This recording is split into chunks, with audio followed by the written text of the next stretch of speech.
కూడి వచ్చిన మీ అందరికీ కూడా మన ప్రభు అయిన క్రీస్తు నామములో నా ప్రత్యేక వందనాలు తెలియజేస్తున్నాను.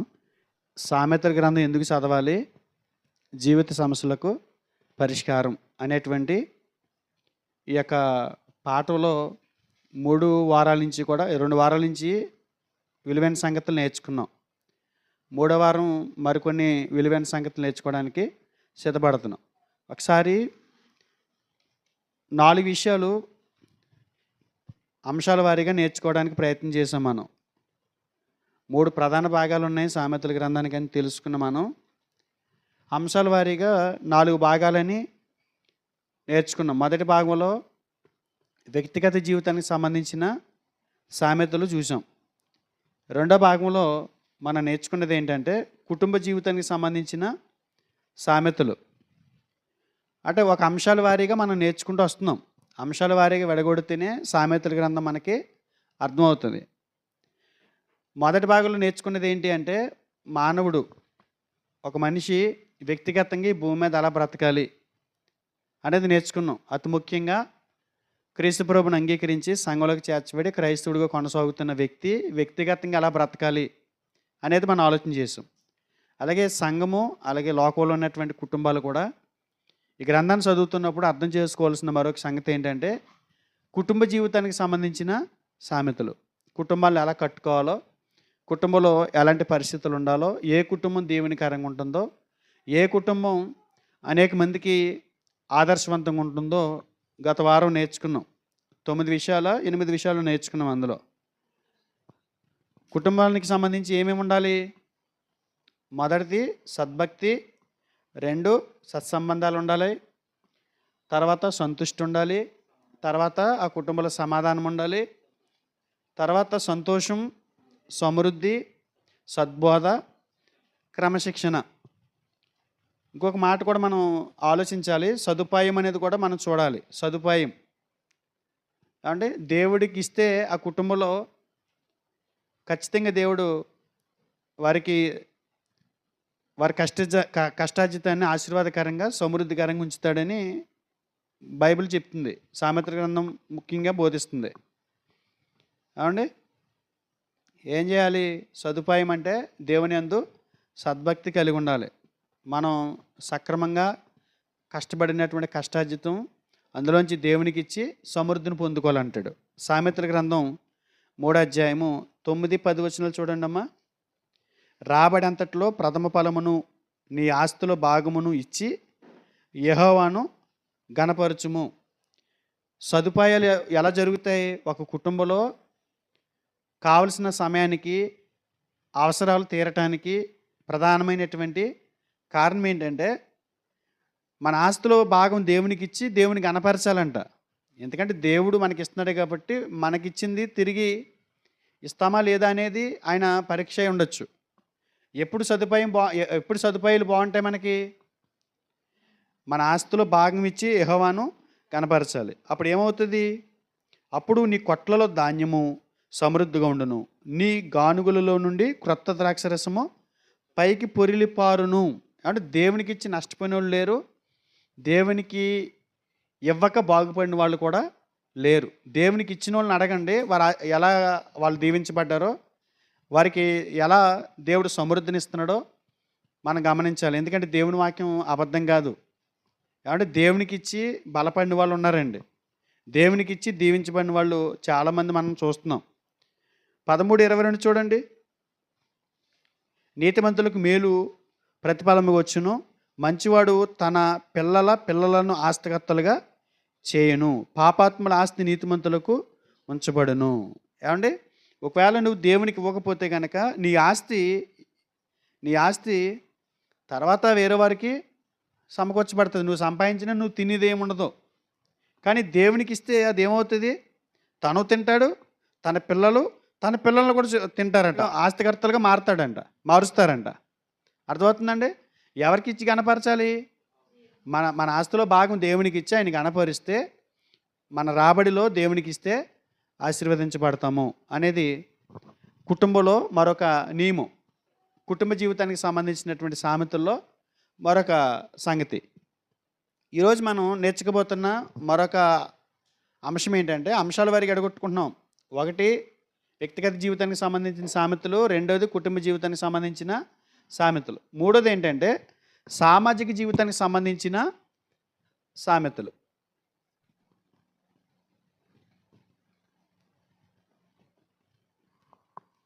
సామాజిక జీవితానికి సంబంధించిన సామెతలు జాగ్రత్తగా ఆలోచన చేద్దాము. గతంలో మీకు చెప్పాను కదా, ఉపోద్ఘాతం కానీ ఏదైనా మనం ఒక విషయం మీద మాట్లాడుతున్నప్పుడు ముందు ఉపోద్ఘాతం ఇవ్వకుండా మనం మాట్లాడకూడదు. సామాజిక జీవితానికి సంబంధించిన విషయాలు మనం మాట్లాడాలనుకుంటున్నాం కాబట్టి ఇలాగా విడగొట్టుకుంటే మీకు చాలా సింపుల్గా ఉంటుందండి. ఉపోద్ఘాతం అని నేను చెప్తున్నాను, దీనికి సంబంధించి ఉపోద్ఘాతం. మనిషి సంఘజీవి. సమాజంలో ఇతర వ్యక్తులతో మనకి చాలా అవసరాలు ఉన్నాయి, లేవా? మనిషి సంఘజీవి కాబట్టి ఈ సంఘంలో మనం బ్రతకాలి, కాబట్టి ఈ సమాజంలో మనం సభ్యులుగా ఉన్నాం కాబట్టి మనం ఏం చేయాలి?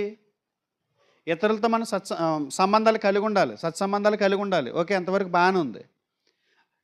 ఇప్పుడు ఒక హోటల్ దగ్గరికి వెళ్ళాలి, వాళ్ళ దగ్గర టిఫిన్ కొనుక్కోవాలి. ఒక బట్టల షాప్ వాడి దగ్గరికి వెళ్తే బట్టలు కొనుక్కోవాలి. ఏదైనా బ్రతకడానికి మనం ఏదైనా వ్యాపారం చేస్తే ఇతరులు వచ్చి మన వ్యాపారంలో ఒక కస్టమర్లో వచ్చి కొనుక్కోవాలి. అంటే మనకి ఏం కనపడుతుంది అంటే సామాజికంగా మనం ఇందులో భాగస్థులమే అన్నాం కాబట్టి మనం సమాజంలో ఇతర వ్యక్తుల అవసరం మనకి చాలా ఉంది.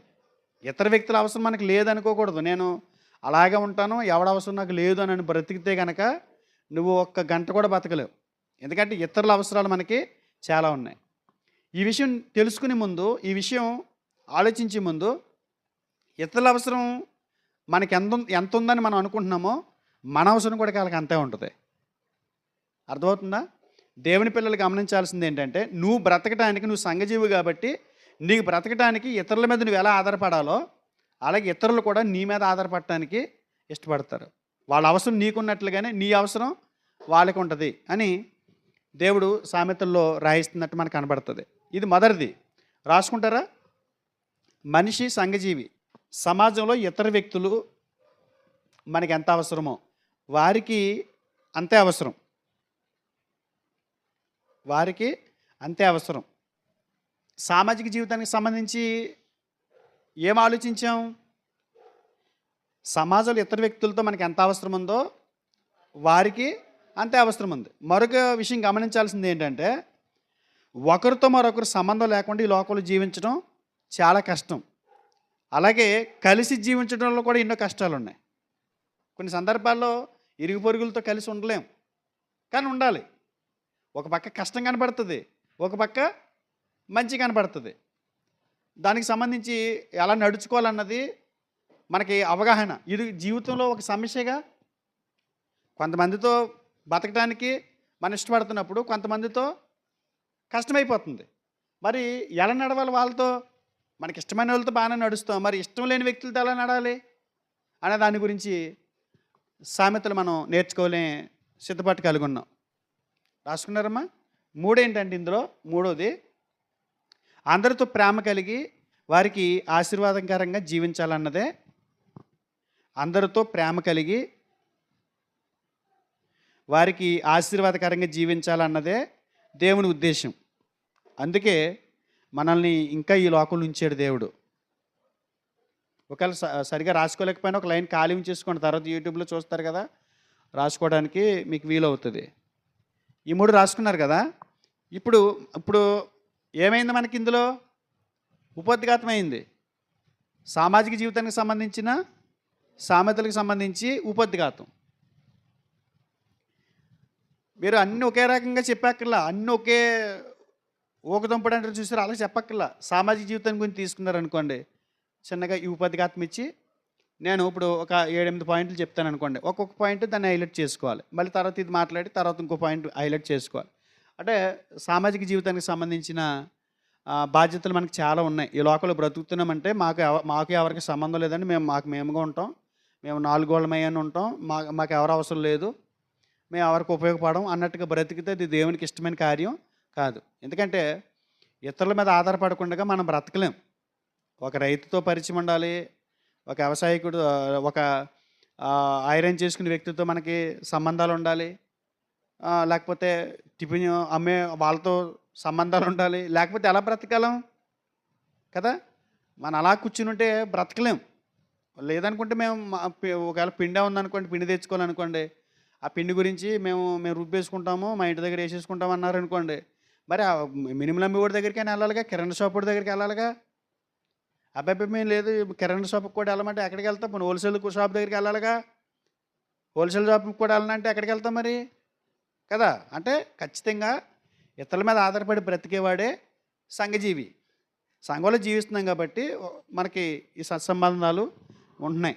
కనుక ఈ విషయంలో దేవుడు మనకి చెప్తున్నటువంటి సామెతలు చాలా జాగ్రత్తగా వెళ్ళాలని మనం. ఎందుకంటే లోకంలో నుంచి మనం ప్రత్యేకించుకున్న ప్రజలం కాబట్టి, లోకానికి వేరుగా మనం బయటికి పిలబడిన వారం కాబట్టి, దేవుని ప్రజ కాబట్టి ఈ విషయాల్లో కొన్ని బాధ్యతలు కలిగి జీవించాలి. ఆశీర్వాదకరంగా ఉండాలి. మన జీవితం చూసేసరికి ఇతరులు ఆశీర్వదించబడాలి. మన నడతలు చూసిన వాళ్ళు ఇంకా ఉన్నతంగా బ్రతకగలిగేటట్టు వాళ్ళని ప్రేరేపించేలా ఉండాలి మనం. మొదటిది ఏంటంటే సామాజిక జీవితానికి సంబంధించిన సామెతలు. మొదటిది ఏంటంటే పరస్పర సంబంధం. పరస్పర సంబంధం. మనం ప్రతి పాయింట్కి ఒక చిన్న కొటేషన్ పెట్టుకుంటున్నాం కదమ్మా. ప్రతి పాయింట్కి చిన్న కొటేషన్ ఇచ్చుకుంటున్నాం. ఆ కొటేషన్ రాసుకోండి. పరస్పర సంబంధం అనే దాని గురించి మనం ఆలోచన చేస్తే, పొరుగువారిని గౌరవించాల్సిన బాధ్యత లేదంటే విధానాన్ని సామెతల గ్రంథం బోధిస్తుంది. పరస్పర సంబంధం అంటే ఏంటంటే పొరుగువారిని గౌరవించాల్సిన విధానాన్ని సామెతల గ్రంథం వివరిస్తుంది, బోధిస్తుంది, లేదా హెచ్చరిస్తుందని పెట్టుకోండి. సామెతల గ్రంథం 11వ అధ్యాయము 12వ వచనం. సామెతల గ్రంథం 11:12 చదువుతావమ్మా. తన పొరుగువానిని 11:12 తన పొరుగువానిని తృణీకరించువాడు బుద్ధి లేనివాడు, వివేకి అయిన వాడు మౌనంగా ఉండును. అంటే తృణీకరించకూడదు. తన పొరుగువానిని తృణీకరించకూడదు.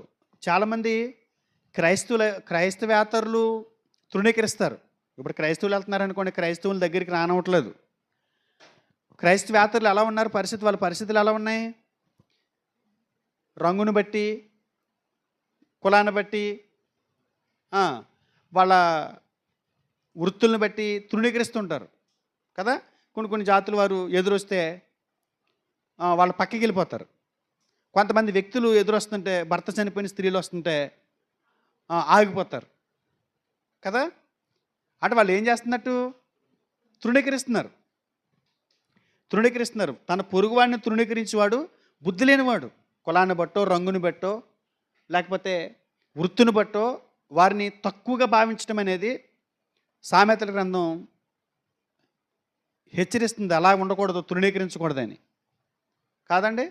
లేరా ఇలాగ మన కళ్ళతో చూస్తున్నాం కదా. ఒకప్పుడు ఇలాంటి జీవితాలే మనం జీవించుంటాం. సంఘంలోకి రాక మునుపు, ప్రభు మనల్ని పిలుచుకోక మునుపు మనం ఎలాంటి పని చేసి ఉంటాం కదా. తన పొరుగువానిని తృణీకరించేవాడు ఎవడట? బుద్ధి లేనివాడు. అలా అని చెప్పేసి మద్యపానితో కలిసి తిరగమని ఏం చెప్పట్లేదు ఇక్కడ.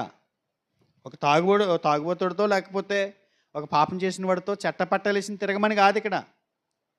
మనిషిని తృణీకరించొద్దు. సమాజంలో అన్ని రకాల వారు ఉంటారు. మనం తృణీకరించే పరిస్థితుల్లో మనం ఉండకూడదు. ప్రేమించాలి వాళ్ళని. ఏ రకంగా ప్రేమించాలన్నది మనం ముందుకు వెళ్తే మనకి కొన్ని విషయాలు సామెతల గ్రంథంలో మనకు కనబడతాయి. 14:21 చూడమ్మా. 14:21 తన పొరుగువాన్ని తిరస్కరించువాడు, పాపం చేయువాడు, బేదలను కటాక్షించువాడు ధన్యుడు. కొంతమంది అన్యజనులు ఎలా ఉంటారని అంటే, ధనం లేని వారిని దగ్గర చేరనవరండి. వారి జాతి వారైనా, వారి కులం వారైనా డబ్బు లేకపోతే రాణిస్తారండి దగ్గరికి. అంటే ఏం కావాలి వాళ్ళకి? డబ్బు కంటే మనుషులకు విలువేం లేదు వాళ్ళ దగ్గర. సొసైటీలో చాలామంది చూడండి, సొసైటీలో వాళ్ళ పరిస్థితి ఎలా ఉంది? పేదరికాన్ని బట్టి తృణీకరించబడుతున్నారు. కారణం ఏంటి? ధనవంతుడు వాడిని తృణీకరిస్తున్నాడు, ధనవంతుడు పేదవారిని తృణీకరిస్తున్నాడు. ఇప్పుడు ధనం ఉంటే ఒక రకంగా, ధనం లేకపోతే ఒక రకంగా ఉండమని బైబిల్ చెప్పదు. అలా అని చెప్పేసి మన క్రైస్తవులు కూడా చూడండి ఎలా ఉన్నారు. మన క్రైస్తవులు కూడా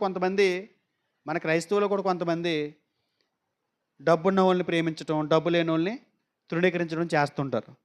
కానీ బైబిల్ ఏమంటుందంటే పొరుగువారిని గౌరవించాల్సినటువంటి విధానంలో సామెతల గ్రంథం పరస్పర సంబంధం కలిగి ఉండండి. వారి ధనాన్ని బట్టో, వారి లేమిని బట్టో, వారి రంగుని బట్టో, వారి పేదరికాన్ని బట్టో మన వారిని తృణీకరించకూడదు.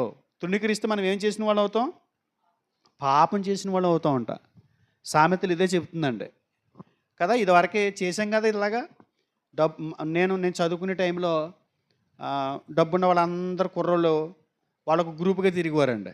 డబ్బు లేని వాళ్ళంతా గ్రూపుగా తిరిగివారు. ఎప్పుడు కలిసి తిరుగుతారా అని చూస్తే ఎప్పుడు కలిసి తిరిగేవారు కాదు. ఇప్పటికీ కొంతమంది అందరు సహోదరులు, అందరు స్నేహితులు అలా ఉంటారని నేను చెప్పట్లా. కొంతమంది మాత్రం ఇప్పటికీ వారికున్న ధనాన్ని బట్టి వారు 1,50,000 సంపాదించే వాళ్ళు ఉన్నారు. నా క్లాస్మేట్ హెచ్ఎం లేని వాళ్ళు ఉన్నారు, హెడ్ మాస్టర్లు చేస్తున్నారు.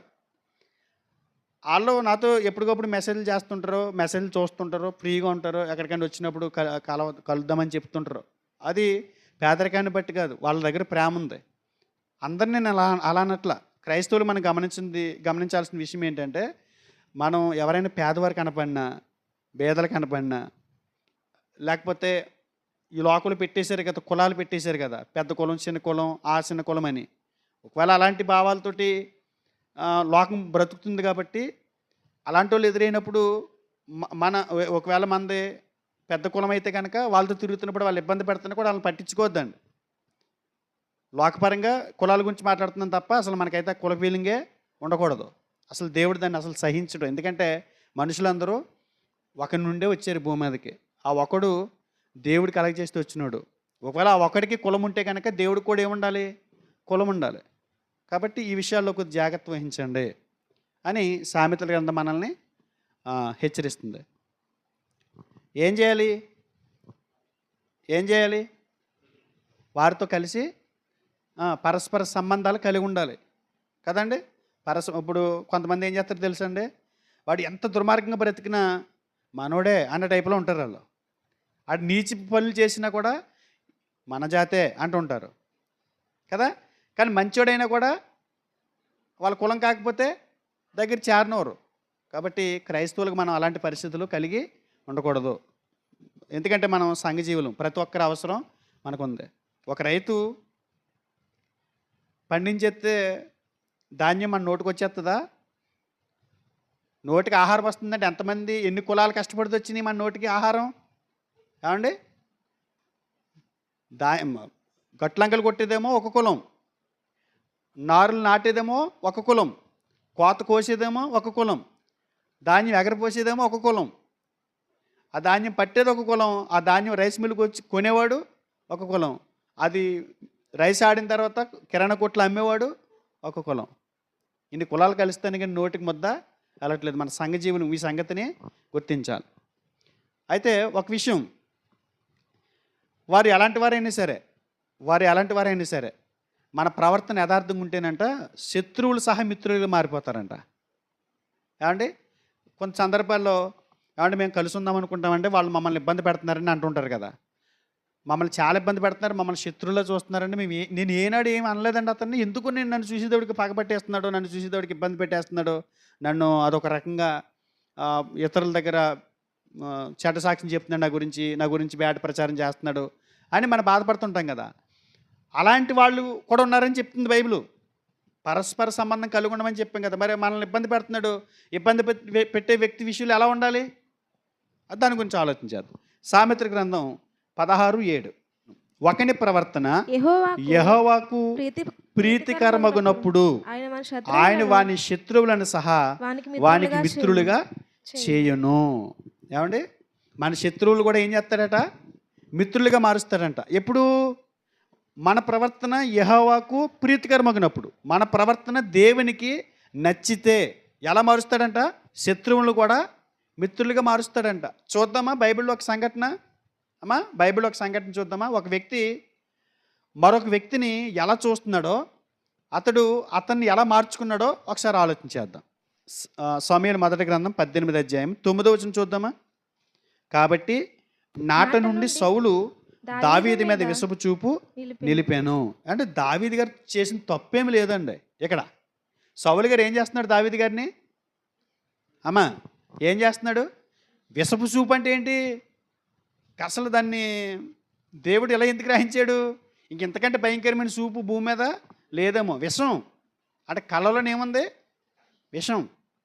విషం ఏం చేస్తుంది? చంపేస్తుంది. 7వ వచనం చూడండి. ఎందుకని విషపు చూపు? ఆ స్త్రీలు గాన ప్రతిగానములు చేయుచు వాయించుచు సౌలు వేల కొలదియు దావీదు 10,000 కొలదియు శత్రువులను హతం చేసిరనిరి. ఆ మాటలు సౌలునకు ఇంపుగా ఉండనందున అతడు బహు కోపం తెచ్చుకుని, వారు దావీదునకు 10,000 కొలది అనియు నాకు 1,000 కొలది అనియు స్తుతులు పాడిరే, రాజ్యం తప్ప మరి ఏమి అతడు తీసుకొనగలడు అనుకునేను. అంటే దావీదు గారికి పొగడ్తలు వస్తున్నాయి చేసిన పనిని బట్టి. ఈయన 1,000 కొలది, అతను 10,000 కొలది. అంటే ఒక్కొక్కసారి మనం డెవలప్ అవుతున్నప్పుడు కూడా మన ఇతరులు చుట్టుపక్కల ఉన్న వాళ్ళు ఈర్ష్య పెరిగిపోతుంటుంది, అసూయ పెరిగిపోతుంటుంది. అంటే మనం వాళ్ళని దెబ్బ కొట్టో, లేకపోతే వారిని మోసం చేసో, వారిని హేళన చేసో, లేకపోతే వారి మీదకు గొడవలకి వెళ్ళో మనం వారికి శత్రువు అవ్వాలా. ఎలా శత్రువులు అవుతున్నాం? మన డెవలప్ మనం మంచిగా ఉండటమే వాళ్ళకి ఏమైపోతున్నాం? చూడండి, కొంతమంది సంఘాల్లో కూడా ఎలా ఉన్నారనుకుంటున్నారు? ఒకరు ఆత్మీయంగా అభివృద్ధి చెందుతున్నారనుకోండి, ఆత్మీయంగా అభివృద్ధి చెందుతున్నారని సంతోషించాలి. కానీ ఆత్మీయంగా అభివృద్ధి చెందే వాళ్ళని చూసి వీళ్ళ శత్రువులు అయిపోతున్నారు, వీళ్ళు పగబెట్టేసుకుంటున్నారు, అసూయ వచ్చేస్తుంది. వీళ్ళు ఎప్పుడు వచ్చారు? మాకంటే ముందు వచ్చారా? మేము ముందు వచ్చాం, వెనకలు వచ్చి వీళ్ళేంటి కౌలు చెప్తున్నారు అనుకుంటారు. అలాంటి అసూయ పడకూడదండి. అలాంటి అసూయ పడితే నువ్వు కూడా అలాంటి దానివే, అలాంటి వాడు అవుతావు. అర్థమవుతుందా? ఏ చెప్తున్నాడు? ఆయన చేసిన మంచికి ఈయన వారవలేక విషపు చూపు మొదలెట్టాడంట. ఇప్పుడు దావీదు గారు తప్పు చేస్తే అతను శత్రువు అవలా. దావీదికి అతడు శత్రువు కాదు, ఇతడు దావీదు అతనికి శత్రువు అయిపోయాడు. ఎందుకని? అతని దగ్గర ఏమో డబ్బులు ఎగ్గొట్టేయలేదు, అతని గురించి ఏమో వేరే వాళ్ళ దగ్గర ఏమో తప్పుగా చెప్పలేదు. కానీ ఏం జరిగింది? అక్కడ శత్రుత్వం వచ్చేసింది. మరి ఇప్పుడు ఏం చేయాలి? ఇతరులు చాలామంది మనతో మాట్లాడకపోవడానికి కారణం ఏంటి? కొంతమంది అలాగే ఉంటారండి. ఇలా పైనుంచి కిందకి చూస్తాడు, ఏంటి ఏం తెలీదు, అలా సీరియస్గా చూస్తాడు, ఇలా అనుకుంటూ వెళ్ళిపోతాడు. ఏంటి అర్థం కాదు. ఏంటంటే బాబు సంపాదించేస్తున్నావు ఏంటి నీకు అన్నట్టుగా కదా. అలాంటి వాళ్ళు కూడా మనకి మిత్రులు చేస్తాడండి దేవుడు. దానికి కూడా ఒక సొల్యూషన్ చెప్పాడు. ఇరుగు పొరుగు వారితో సామాజిక జీవితంలో పరస్పర సంబంధాలు కలిగి ఉండే విషయంలో ఒకవేళ శత్రువులు అనేవాళ్ళు అలా వస్తే కనుక ఏం చేయాలో చెప్పాడు. ఒకసారి చూద్దాం. 18:9 చూసాం కదా మనం. ఎంత విషపు చూపో తెలుసా, ఎంత కోపం పెరిగిపోయింది తెలుసా అండి. ఒకసారి 20వ అధ్యాయం 30వ వచనం చూడండి. సౌలు గారికి దావీదు గారి మీద కోపం ఎలా ఉందనుకుంటున్నారు? చూస్తారా? సౌలు యోనాతాను మీద బహుగా కోపపడి అగడగొట్టు దాని కొడక, ఏంటి అగడగొట్టు దాని కొడక, నీకును నీ తల్లి మానమునకును సిగ్గు కలిగినట్లుగా నువ్వు యెషయి కుమారుని స్వీకరించిన సంగతి నాకు తెలిసినది కాదా. ఎందుకనంట దావీదు గారితో అంట సౌలు గారి కొడుకు స్నేహం చేస్తున్నాడంట. మీకు అర్థమైందా? ఈయనేమో విషపు చూపు నిలిపాడు ఆయన మీద. వీళ్ళ అబ్బాయి ఎవరితో స్నేహం చేస్తున్నాడు? దావీదు గారితో. ఈయనకి తెలిసింది ఎవరికి? సౌలుకి. ఏమంటున్నాడు? అగడగొట్టి దాని కొడక అంటే ఏంటి తెలుసా? ఉంచుకున్నవాడికి పుట్టినోడా అంటే నాకు పుట్టలేదు, నువ్వు ఉంచుకున్నవాడికి పుట్టావని తెలుగు భాషలో.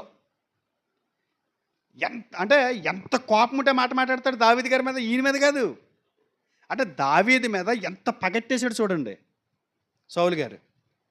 ఇప్పుడు కొడుకునే తిట్టేసుకుంటున్నాడంటే ఆ కొడుకు మీద కోపం కాదు ఇది.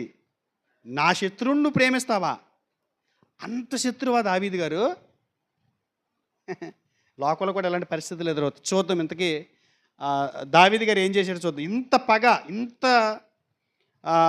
చంపేసేంత ఆగ్రహం కలిగి ఉన్నటువంటి సౌలు గారిని ఏ రకంగా ఆయన డీల్ చేశాడు చూద్దాం. 24వ అధ్యాయము మొదటి నుంచి చూద్దాం. తరువుకి వెళ్ళిపోతున్నాడండి దావీదు గారిని ఏదో ఒక రకంగా చంపేద్దామని.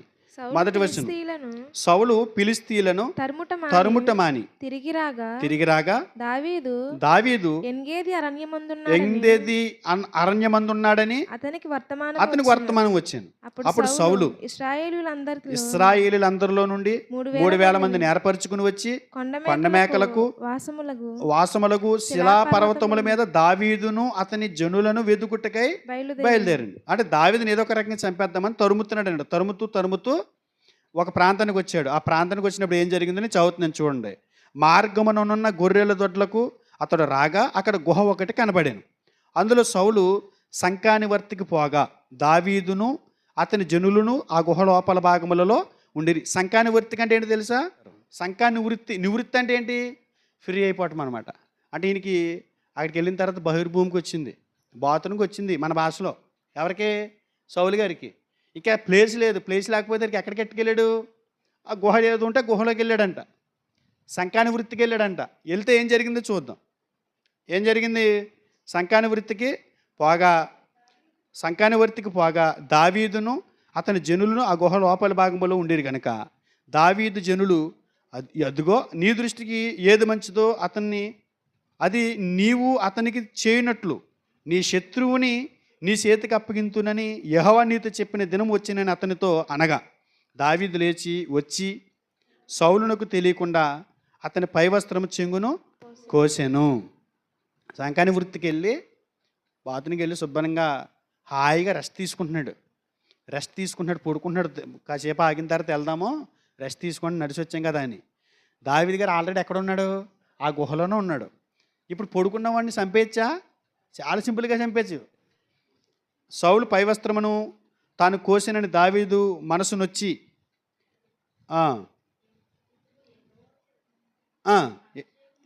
ఇతడు యెహోవా చేత అభిషేకం నొందినవాడు గనక యెహోవా చేత అభిషేక్తుడైన నా ప్రభువునకు నేను ఈ కార్యము చేయను, యెహోవాని బట్టి అతను నేను చంపను అని తన జనులతో చెప్పాను. ఈ మాటలు చెప్పి దావీదు తన జనులను అడ్డగించి సౌలు మీదకు పోనీయక వారిని ఆపెను. ఏమండి? ఈయన అంటాడు నేలలో పొడితే ఒక్క దెబ్బకి చచ్చిపోతాడని చెబుతాడండి. ఆయన కూడా ఉన్నటువంటి అధిపతి నేల సాకు పెట్టి పొడితే నేలకు కరిచేస్తాడు, బయటకు రాడు, దెబ్బకి ఇంక అసలు ఇంతకంటే మంచి ఛాన్స్ దొరకదు. నువ్వు ఎన్ని పర్వతాలు ఎక్కి ఎన్ని కిందకి దిగి పైకి ఎక్కి కిందకి దిగి పైకి ఎక్కి ఎంత దూరం అలసిపోయావు, జనాలు తీసుకుని సైన్యం తీసుకుని వచ్చి చంపేద్దామని చూస్తున్నాను నిన్ను.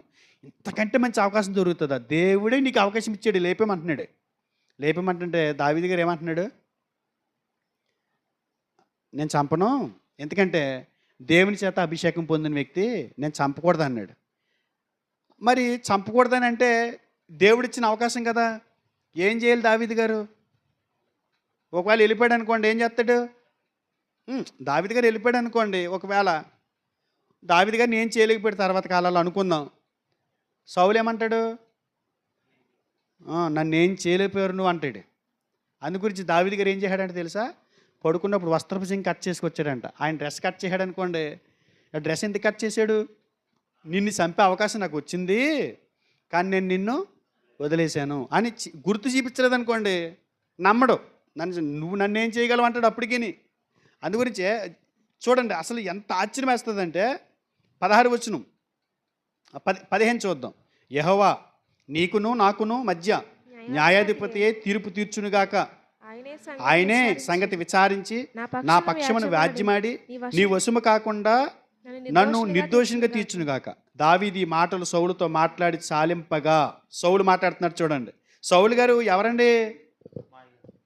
విపరీతమైనటువంటి కోపం పెంచుకున్నాడు. దావీదు గారిని శత్రువుగా భావించుకున్న ఒక వ్యక్తి. మనిషిగా లెక్కేయండి, ఇద్దరు సమాజంలో బతుకుతున్నారు, సామాజిక న్యాయాన్ని పాటించాలి.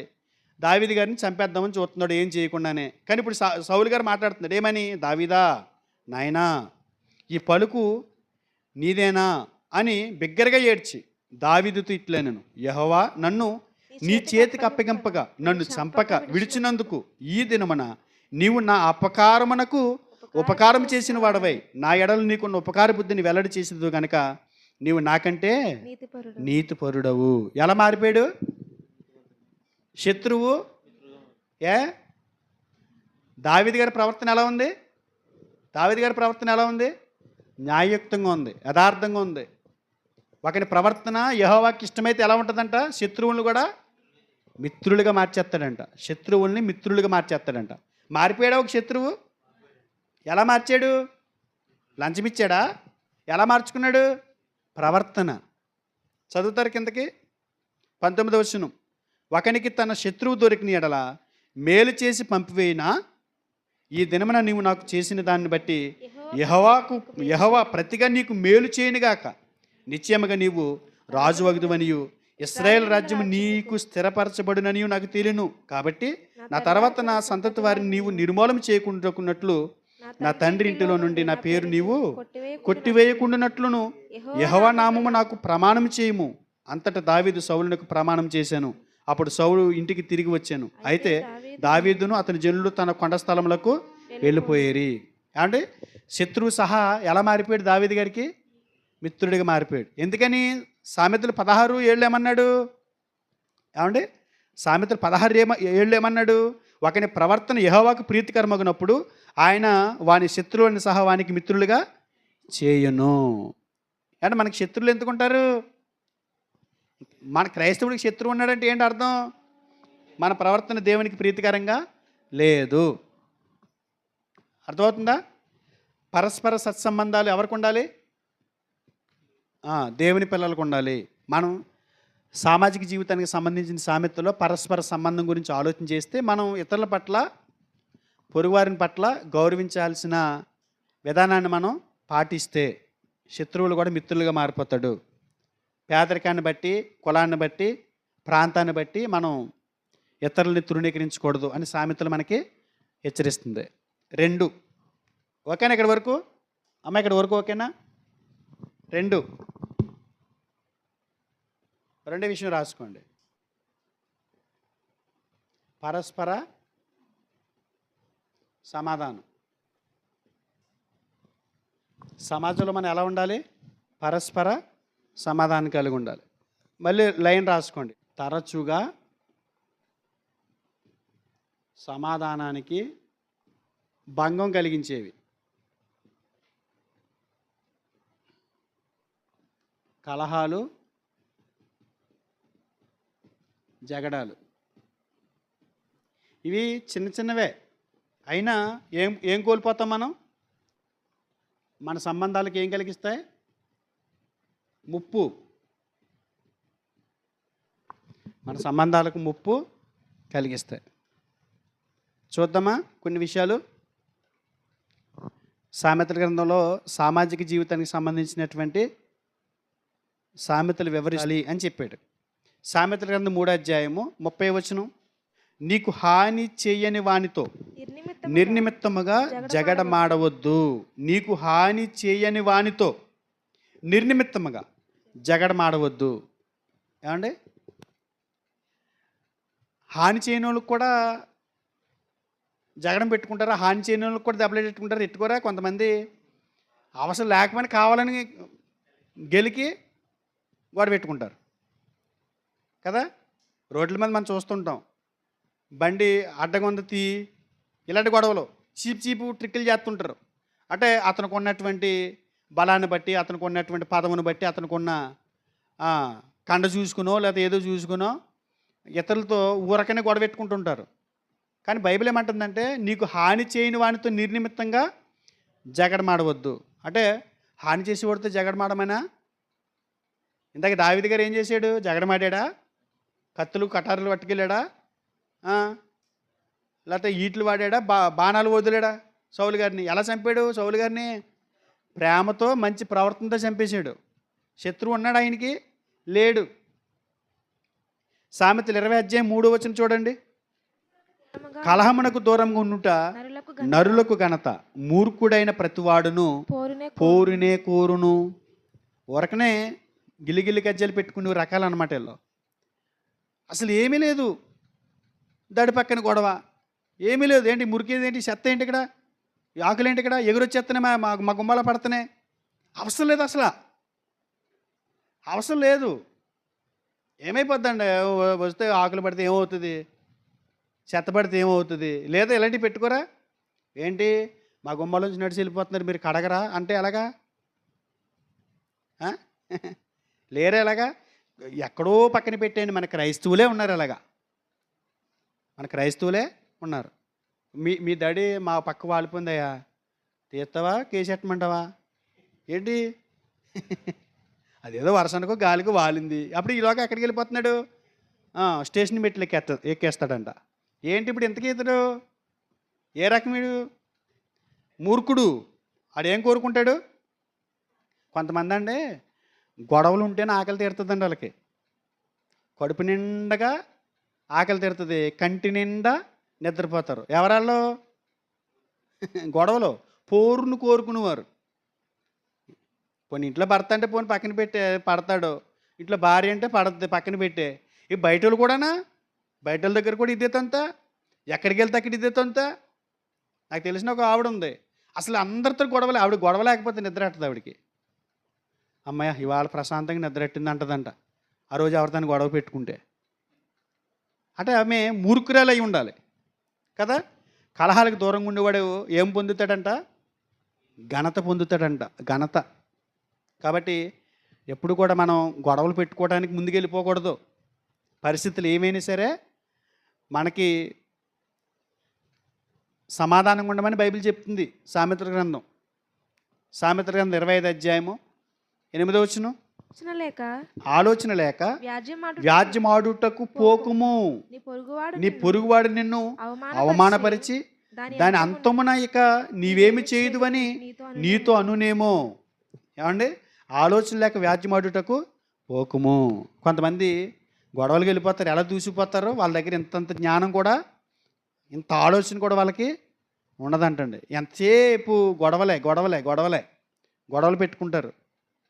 గొడవ పెట్టుకుని ఏం చేస్తారు? పొరుగువాడిని హేళన చేద్దామని చూస్తారు. ఆఖరికి ఏం మిగులుతుంది? పొరుగువాడు నిన్ను అవమానపరుస్తాడు, నువ్వు అవమాన పాలవుతావు.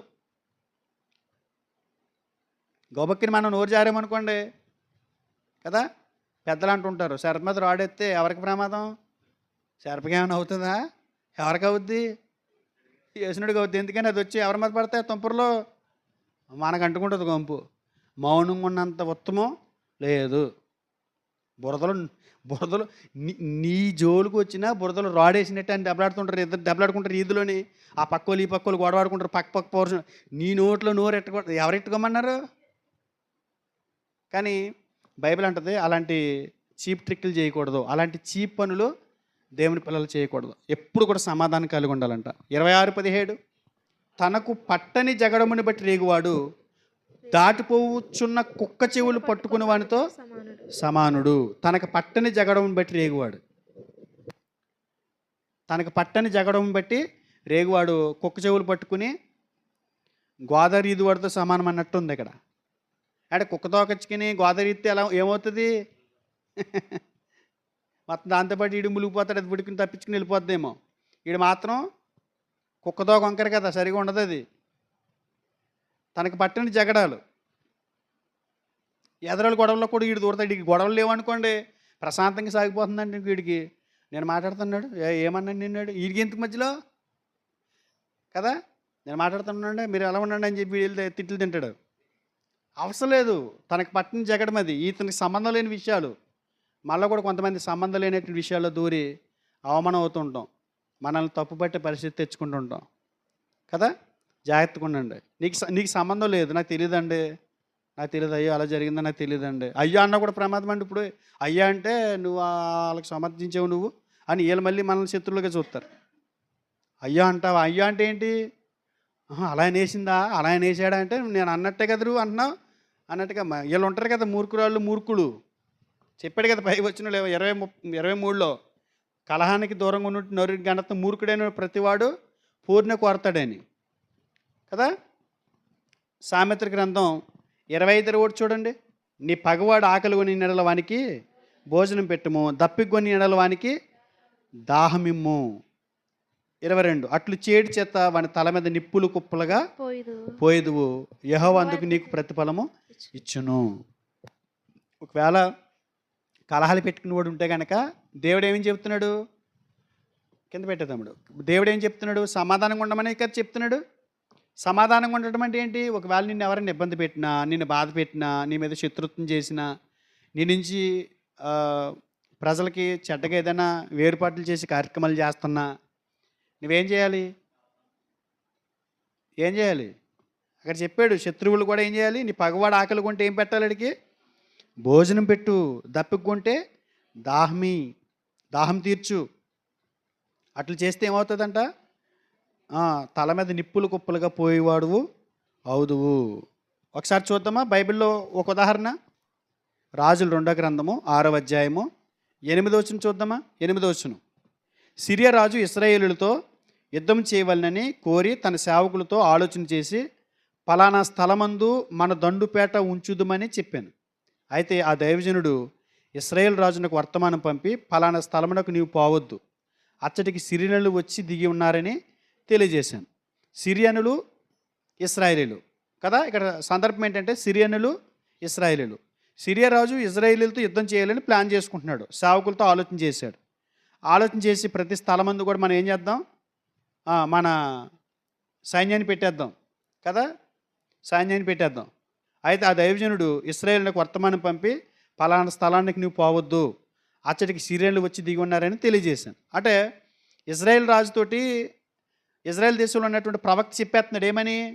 అక్కడికి వెళ్ళొద్దు, అక్కడ బాంబులు పెట్టారని చెప్పేస్తారు. సరే, ఇంటెలిజెంట్ వర్గం చెప్తారు కదా, బంగ్లాదేశ్ వాళ్ళు దిగారు, పాకిస్తాన్ వాళ్ళు దిగారు, మీరు ఆ చుట్టుపక్కలకి వెళ్ళకండి, మానవ బాంబులతో వస్తున్నారంట, టిఫిన్ బాక్స్ బాంబులతో వస్తున్నారంట అని చెప్తారు కదా. అవి ఇంటెలిజెంట్ వర్గాల ద్వారా తెలిసిపోతాయి. ఇక్కడ ఇజ్రాయెల్ రాజుకి ఎవరి ద్వారా తెలిసిపోతుంది? ప్రవక్త ద్వారా తెలిసిపోతుంది. ప్రవక్త చెప్తున్నాడు ఏమని? అక్కడికి నువ్వు వెళ్ళొద్దయో అని. 10వ వచనం. ఇశ్రాయేల్ రాజు దైవజనుడు తనకు తెలిపిన హెచ్చరిక చేసిన స్థలమునకు పంపిన సంగతి తెలుసుకొని తన వారిని రక్షించుకొనను. ఇలాగ మాటికి జరుగుతూ వచ్చినందున సిరియా రాజేమో ప్లాన్ చేస్తున్నాడు, ప్లాను ఫెయిల్ అయిపోతుంది. ప్లాన్ చేస్తున్నాడు, ఫెయిల్ అయిపోతుంది. ప్లాన్ చేస్తున్నాడు, ఫెయిల్ అయిపోతుంది. కారణం ఏంటి? సిరియా రాజు కల్లోల పడి తన సేవకులను పిలిచి, మనలో ఇశ్రాయేల్ రాజు పక్షం వహించిన వారెవరైనా మాకు తెలియజెప్పరాదా అని వారిని అడగగా, అతని సేవకుల్లో ఒకడు, రాజువైన నా ఏలినవాడా, ఇశ్రాయేల్ రాజు పక్షమని ఎవరూ లేరు, కానీ ఇశ్రాయేలులోనున్న ప్రవక్త ఏలీషా మీ అంతఃపురమందు మీరు అనుకొనిన మాటలు ఇశ్రాయేల్ రాజునకు తెలియజేస్తున్నాడు. అందుకు రాజు, మేము మనుషులను పంపి అతను తెప్పించినట్లు నీవు వెళ్ళి అతడుండు చోటు చూచి రమ్ము అని సెలవీయగా, అతడు దోతానులో ఉన్నాడని వర్తమానం వచ్చింది. కాబట్టి రాజు అచ్చటికి గుర్రములను, రథములను, గొప్ప సైన్యమును పంపాను. వారు రాత్రివేళ వచ్చి నలుదిశల పట్టణము చుట్టుకొనగా, దైవజనుడైన అతని పనివాడు పెందరగడ లేచి బయటకు వచ్చినప్పుడు గుర్రములను, రథములను గల సైన్యము పట్టణమును చుట్టుకొని ఉండుట కనబడి, అంతటా అతని పనివాడు, అయ్యో నా ఏలినవాడా, మనం ఏమి చేయదుమని ఆ దైవజనుడితో అనగా, అతడు భయపడవద్దు, మన పక్షమున ఉన్నవారు వారికంటే అధికులే ఉన్నారని చెప్పి, యెహోవా వీడు చూసినట్లు దయచేసి వీని కండ్లు తెరవమని ఎలీషా ప్రార్థన చేయగా, యెహోవా పనివాని కండ్లను తెరవజేశాను కనుక వాడు ఎలీషా చుట్టూ పర్వతము అగ్ని గుర్రముల చేత రథముల చేత నిండి ఉండుట చూశాను. ఆ దండువారు అతను సమీపించినప్పుడు ఎలీషా, ఈ జనుల అంధత్వంతో మొత్తమని యెహోవాకు వేడుకొనగా, ఆయన ఎలీషా చేసిన ప్రార్థన చొప్పున వారిని అంధత్వంతో మొత్తాను. ఇక్కడ ఏం జరిగింది? వాళ్ళు మాటికి ప్లాన్ అంతా ఫెయిల్ అయిపోతుంది కాబట్టి సిరియా రాజు కొంతమందిని సైన్యాన్ని పంపించి ఏం జరుగుతుందో పంపించారు. పంపించినప్పుడు ఏం జరిగింది? వీళ్ళ సైన్యం అంతా వెళ్ళిపోతుంటే ఆ సైన్యం చూసి, ఆ రథాలు చూసి, ఆ రౌతులు చూసి, ఏలీషా దగ్గర పనుడు ఉంటాడు కదా, అయ్యి బాబు మనల్ని లేపేస్తారు, మన దగ్గరికి వచ్చేస్తున్నారు, వాళ్ళు మనల్ని చంపేత్తగా లేపేస్తున్నారని చెప్పేసి కంగారు పడుతుంటే దేవుడి దగ్గర ప్రార్థన చేశాడు, ప్రభువా ఇడు గుడ్డోళ్ళ ఉన్నాడు, మా వెనకాల ఉన్న నీ సైన్యాన్ని ఇతను చూడలేదు, ఇతను కన్నులు తెరవమని ప్రార్థన చేశాడు. దేవుడు అతను కళ్ళు తెరిచాడు కాబట్టి ఏలీషా వెనకాల ఉన్న సైన్యాన్ని చూశాడు. అంటే వాళ్ళ సైన్యం కంటే ఇక్కడ సైన్యం బాగా ఎక్కువగా ఉన్నారని చెప్పి ధైర్యం తెచ్చుకున్నాడు. ధైర్యం తెచ్చుకున్న తర్వాత వాళ్ళు వచ్చేసారండి. వచ్చేసిన తర్వాత మళ్ళీ ఏలీషా ప్రార్థన చేసాడు ఏమని? ప్రభువా ఈ కళ్ళు తెరిసా కదా, వీళ్ళ కళ్ళు మూయమని. దేవుడు వాళ్ళ కళ్ళు మూసేశాడు. ఇప్పుడు కత్తులుంటే ఏంటి, బాణాలు ఉంటే ఏంటి, ఏట్లు ఉంటే ఏంటి, గుర్రాలు ఉంటే ఏంటి, కళ్ళు మూసిపోయినాడు కత్తిచ్చుకుని ఏం చేయగలడు? సైన్యం అంతా ఎలా ఉన్నారో వీళ్ళు వచ్చి మధ్యలో దూరిపోయారు. ఇలా వచ్చి ఇజ్రాయెల్ సైన్యం చుట్టూ ఉన్నారు, ఇలా మధ్యకి వచ్చేసారు. మీకు అర్థమైందా? చుట్టూనేమో ఇజ్రాయెల్ సైన్యం ఉన్నారు. అంటే జుట్టట్టుకెళ్ళి ఎవరి చేతులు పెట్టారు? ఇజ్రాయెల్ చేతులు పెట్టారు ఈ సిరియన్లు. అంటే ఇప్పుడు మాటికి ఏడిపిస్తున్నారు కదా వీళ్ళు. ఇప్పుడు ఇజ్రాయెల్ ప్రజలకి శత్రువులు ఎవరు? సిరియన్లు. ఇప్పుడు సిరియల్ని ఏం చేయొచ్చు? ఇప్పుడు దొరికేశారు. ఇప్పుడు ఏం చేయొచ్చు? వీళ్ళు చంపేయచ్చు, తుత్తునీలుగా నరికి అవతల పాడేయచ్చు. కానీ ఏం జరిగిందో చూడండి అక్కడ 6వ అధ్యాయము 19వ వచనం. అప్పుడు ఎలీషా, ఇది మార్గం కాదు, ఇది పట్టణం కాదు, మీరు నా నా వెంట వచ్చిన ఎడల మీరు వెదుకువాని వద్దకు మిమ్మల్ని తీసుకుని పోదునని వారితో చెప్పి షోమ్రోను పట్టణమునికి వారిని నడిపించాను. వారు షోమ్రోనునికి వచ్చినప్పుడు అతడు, యెహోవా, వీరు చూసినట్లు వీరు కండ్లు తెరవమని ప్రార్థన చేయగా, వాళ్ళు కండ్లు దేవుడు తెరవజేసిన తర్వాత వాళ్ళకి జరిగింది ఏంటో చూడండి. షోమ్రోను మధ్యన ఉన్నామని తెలుసుకున్నారు. చుట్టూ ఎవరున్నారు? అసలు ఎలా ఉంటుంది చెప్పండి? మనం ఎవరైతే చంపేద్దామని చూస్తున్నామో వాళ్ళు కత్తులు పట్టుకుని మన చుట్టూ ఉన్నారంటే ఇప్పుడు పరిస్థితి ఏంటి? పూర్తిగా దొరికేశారు, వాళ్ళకి మొత్తం పూర్తిగా దొరికేశారు. ఇప్పుడు వాళ్ళకి కంగారు పడిపోతున్నారు. 20వ వచనం. అంతటి ఇజ్రాయేల్ రాజు వారిని పారజూచి, నాయనా, వీరిని కొట్టుదునా అని ఎలీషాని అడగగా ఏమంటున్నాడు? ఇంతకు మునిపేమో వెళ్తే సద్దుడు. ఎలీషా చెప్పాడు ఏమని? అయ్యా ఇలా జరుగుతుంది, ఎలాగ వేస్తారు అన్నాడు. అంటే సిరియా సైన్యం పెద్దది ఇజ్రాయెల్ సైన్యం కంటే, బలవంతులు కూడా వాళ్ళు. ఇప్పుడు అంటున్నాడు, తీసేద్దామా అన్నాడు. అంటే 2 సార్లు అన్నాడంటే ఏంటి అర్థం? అసలు దొరికేసింది కదా, ఛాన్స్ దొరికింది, జుట్టు పెద్ద మేళలు తీసేద్దాం అంటున్నాడు. అప్పుడు ఎలీషా ఏమంటున్నాడు చూడండి. దేవుడు ఏం కోరుకుంటున్నాడు? సామాజికంగా మానవుల నుంచి దేవుడు ఏం కోరుకుంటున్నాడు? 2 వ్యక్తులు, 2 కుటుంబాలు, 2 వీధుల వాళ్ళు, 2 పట్టణాల వాళ్ళు, 2 జిల్లాల వాళ్ళు, 2 రాష్ట్రాల వాళ్ళు ఏం కావాలని కోరుకుంటున్నాడు? సామాజికంగా పరస్పర సంబంధం కలిగి ఉండాలి. గొడవలాడుకోకూడదు, రాష్ట్రాలు గొడవలాడుకోకూడదు, దేశాలు గొడవలాడుకోకూడదు, ప్రాంతాలు గొడవలాడుకోకూడదు, వీధి వాళ్ళు దెబ్బలాడుకోకూడదు, 2 జాతీయులు దెబ్బలాడుకోకూడదు. అది దేవుడు కోరుకునేది. అక్కడ ఏం జరిగింది చూడండి. 22వ వచనం. అతడు అంటే ఎలీషా, నీవు వీరిని కొట్టవద్దు, నీ కత్తి చేతను నీవింటి చేతను నువ్వు చెరపట్టిన వారినైనాను కొట్టుదువా? నువ్వు చెరపట్టావా? కౌరులు చెబుతున్నావు, నువ్వు చెరపట్టావా? నువ్వు ఎత్తుకొచ్చే వాళ్ళని నువ్వు చెప్తున్నావు కౌరులు అన్నట్టు. వారికి భోజనం పెట్టించి వారు తిని త్రాగిన తర్వాత వారు తమ యజమాని యొద్దకు వెళ్ళుదురని చెప్పాను. ఏమంటున్నాడండి వాళ్ళని? శుభ్రంగా భోజనం పెట్టు, మంచి కర్రీ వండించు, బిర్యానీ చేయించు. ఎవరికి అంటే ఎవరైనా బిర్యానీ పెట్టిస్తారంటే శత్రువు వస్తే వాడికి బిర్యానీ చేసి పెడతారా? నేను అడుగుతున్నాను మిమ్మల్ని. ఆడు మొఖం చూస్తేనే సిరాకు వస్తుంది, తీసి అవతల పెట్టి అంటాం కదా. నేను మంచినీళ్ళు కూడా ఇవ్వనండి అంటాం. కానీ ఇక్కడ దేవుడు ఏం చేస్తున్నాడు? ఎలీషా ద్వారా ఏం చెప్పిస్తున్నాడు? భోజనాలే పెట్టాలంటే అక్కడ భోజనం సిద్ధపరచమని చెప్పాను. అతడు వారి కొరకు విస్తారమైన భోజన పదార్థములను సిద్ధపరచగా. ఎలాంటి పెట్టాడంటండి? అంటే ఏంటి? అటువంటి రకాలు ఉన్నాయి, లేని రకం లేదు. పీతలు, కట్టిపరుగులు, కొయ్యింగలు, చేప రకాలండి. మటను, బీఫు, రొయ్య, ఫిష్, అవన్నీ మొత్తం అన్నీ ఫిష్ రకాలు అయిపోయినాయి. మొత్తం అన్ని రకాలు పెట్టేసి దేవుడికి కడుపు నిండుగా తినేశారండి ఎల్లోయి. భోజన పదార్థాలు సిద్ధపరచగా వారు అన్నపానములు పుచ్చుకుని రాజు సెలవు పొంది తమ యజమాని వద్దకు పోయిరి. అప్పటి నుండి సిరియనులు దండువారు ఇశ్రాయేల్ దేశంలోకి వచ్చుట మానిపోయాను. ఎప్పుడు పోయింది ఇలా కోపం? శత్రువులు చచ్చిపోయారా? ఏం పెట్టారు ఇంతకీ? ఆకలిలో ఉన్నారు, వచ్చారు కదా, భోజనం పెట్టేదోడికి ఏమన్నాడు? నమస్కారం, వెళ్ళొస్తామని అన్నారు. ఏంటి ఇక్కడ ఆయుధం? బొవ్వతో చంపితే 3 దుక్కులు పడ్డాడు కదా. ఏం కావాలి ఇంతకీలకి? సమాధానం. దేవుడు కోరుకున్నది ఇదే మన నుంచి. మీరు సమాధానం కలిగి ఉండండి. శత్రువు కూడా ఎలా మిత్రుడిగా మారిపోతాడు? సమాధానం కలిగి ఉన్నప్పుడు. శత్రువు కూడా మనకి మిత్రుడికి ఎప్పుడు మారిపోతాడు? పరస్పర సంబంధం కలిగి ఉన్నప్పుడు కదా. అర్థమవుతుందమ్మా?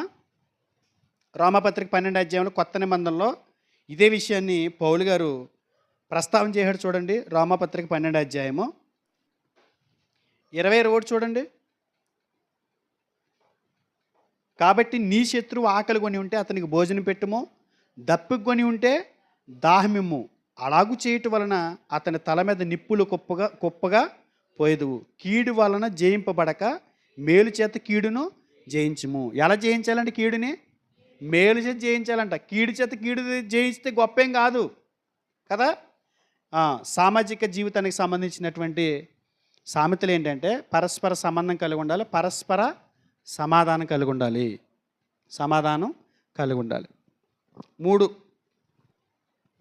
పరస్పర సహాయం.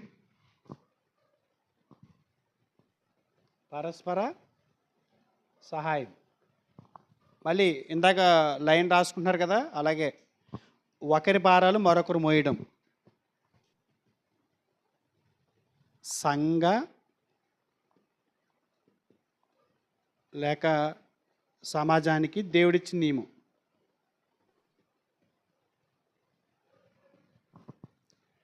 గలతీలకు రాసిన పత్రిక 6:2 చూడండి.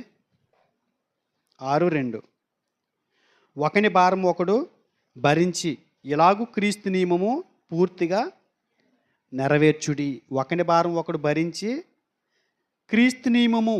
ఎవరి నియమం అంటే ఒకరి భారం ఒకరు భరించడం అంటే క్రీస్తు నియమం అంటే మన భారాలు ఎవరు మోసారు, ఎవరు భరించారు? యేసుక్రీస్తు వారు కాబట్టి. అలా భరించాడు కాబట్టి ఏం చెప్పగలుగుతున్నాడు? మీరు కూడా ఒకని భారం ఒకడు భరించండి. అది నియమం, క్రీస్తు నియమం. అది క్రీస్తు నియమం. సామెతల గ్రంథం 3:27 మేలు చేయటం నీ చేతనైనప్పుడు దాన్ని పొంది తగిన వానికి చేయకుండా వెనక తీయకము. మేలు చేయుట నీ చేతనైనప్పుడు దాన్ని పొందదగిన వారికి చేయకుండా వెనుక తీయకము. కానీ కొంతమంది మేలు చేసే అవకాశం వచ్చినా కూడా ఆడికి అలాగే ఉండాలి, ఆడికి చేయకూడదు, మనం చెప్పకూడదు. ఇతని డబ్బులేం కాదు, ఏదో ఒక పథకం వస్తుందండి, ఒక పథకానికి సంబంధించి ఏదో వస్తుంది, అందరికి వచ్చింది, ఆ వ్యక్తికి తెలియలేదు, అది చెప్తే అతనికి ఏదో మేలు జరిగిద్ది. చెప్పకూడదు, అప్పుడు మనకి దెబ్బేసాడు, ఆడికి ఎందుకు చెప్పాలి? ఇలాగా మేలు చేసే అవకాశం ఉన్నా కూడా ఏం చేయరు. ఇతని పని ఇతని జేబులో డబ్బులు ఇస్తాడా? ఇతని సొంత దాంట్లో ఖర్చు పెట్టుకుంటాడా? కదా, ఏం చేయడు. ఏమన్నాడు అక్కడ? మేలు చేయటి నీ చేతనైనప్పుడు దాన్ని పొందదగిన వారికి చేయకుండా. కొంతమంది క్రైస్తవ బిడ్డలంటే సచివాలయాల్లో, బ్యాంకుల్లో, ఒకరొకరు చాలా చోట్ల పనిచేస్తుంటారు. వాళ్ళు ఏం చేస్తారంటే పాపం వెళ్ళినోళ్ళకి సహాయం చేయరండి. వాళ్ళు కొంతమంది క్రైస్తవులు అయిన వాళ్ళే ఎందుకు చేయాలి, ఎప్పుడు అంత అవసరమా, కూర్చోండి అవతల పని అన్నట్టుగా మాట్లాడతారు. అంటే ఆ మేలుకి అతడు అర్హుడు, ఆ మేలు అతను పొందుకోవడానికి అర్హుడు. కానీ ఏం చేయలేకపోతున్నారు వీళ్ళు? మేలు చేయలేకపోతున్నారు. అంటే మేలు చేసే బుద్ధి మానవ జాతిలో కనబట్ల. కనుక క్రైస్తవులు ఏం చేయాలి?